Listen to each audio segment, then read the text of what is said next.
పిలువబడుతూ ఉంటుంది. అంటే మామూలుగా మీరు ఇందాక ఉపవాసాలు అన్నారు కదమ్మా!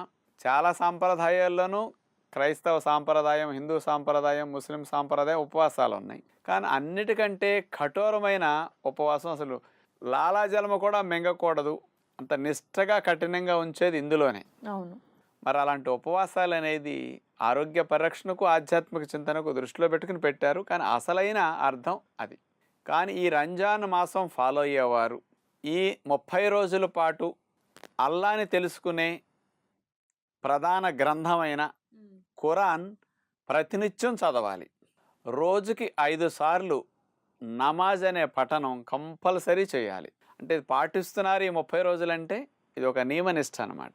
ఈ 30 రోజులు ఆయన తెలియచేసిన ఆ సేవాభావాన్ని, దాతృత్వాన్ని, సమాన భావంతో అందరిని చూడటం అనేది ప్రధానంగా ఈ 30 రోజులు ప్రాక్టీస్ చేయటానికే ఈ